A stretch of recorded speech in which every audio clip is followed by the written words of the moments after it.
குர்ஷித் அஹ்மத் ஆகிய எனது வாழ்க்கை பற்றி கொஞ்சம் சொல்கிறேன் கேளுங்கள். நான் 1932 இல் பிரித்தானிய இந்தியாவின் ஹைதராபாத் நகரில் பிறந்தேன். என் தந்தை ஒரு அரசாங்க அதிகாரி, ஆனால் என் இதயம் எப்போதும் இஸ்லாமிய எழுச்சியின் பக்கம் இருந்தது. லாகூரில் பொருளாதாரம் படித்தேன், ஆனால் என் உண்மையான ஆர்வம் இஸ்லாமிய அரசியல் பொருளாதாரத்தில்தான் இருந்தது. பலர் சொல்வார்கள், குர்ஷித், நீ என் பணத்தை விட்டு தீனுக்காக போராடுகிறாய். நான் சொல்வேன், பணமா? அது அல்லாஹ் கொடுக்கும் வழி மட்டுமே. 1950களில் நான் ஜமாத் இஸ்லாமியில் சேர்ந்தேன். மோதூதி சாஹிப் என்னை பார்த்து சொன்னார், நீங்கள் பொருளாதார விஷயங்களில் பலம் வாய்ந்தவர், இஸ்லாமிய பொருளாதாரத்தை உலகுக்கு விளக்குங்கள். அந்த வார்த்தைகள் என் வாழ்க்கையின் திருப்புமுனையாக இருந்தன.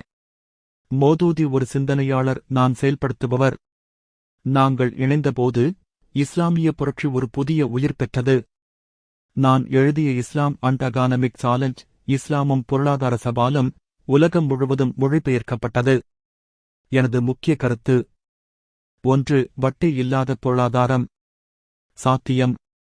2. ஜகாத் ஒரு பொருளாதார கட்டமைப்பு. 3. இஸ்லாமிய வங்கி என்பது ஷரியத் சட்டத்தின் அடிப்படையில் வேலை செய்ய வேண்டும். எடுத்துக்காட்டாக, நான் சொல்வேன், முதலாளித்துவம் ஒரு நரகம், சோசலிசம் ஒரு சிறை, இஸ்லாமிய பொருளாதாரம் மட்டுமே சுதந்திரத்துடன் வாழ வழி.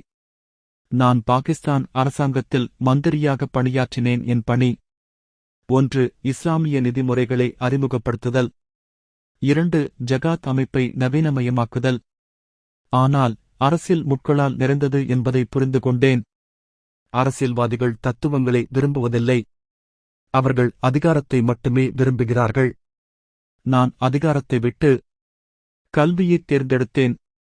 மோதூதி சாஹிப் 1979 இறந்தபோது உலகம் ஒரு மாபெரும் சிந்தனையாளரை இழந்தது.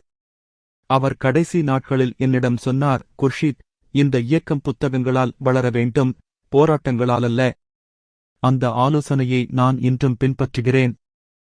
ஒரு நாள் மௌலானா என்னிடம் கேட்டார், எனக்குப் பிறகு இந்த இயக்கத்தை யார் நடத்துவார்கள் என்று. நான் பதிலளிக்கவில்லை, ஏனென்றால் பதில் தெரியவில்லை.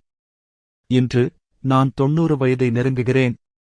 என் புத்தகங்கள் 50க்கும் மேற்பட்ட மொழிகளில் உள்ளன. எனது கடைசி வேண்டுகோள்: இளைஞர்களே, இஸ்லாம் ஒரு மதம் மட்டுமல்ல, அது ஒரு முழுமையான வாழ்க்கை முறை. அதைப் படியுங்கள், புரியுங்கள், அதன் படி வாழுங்கள்.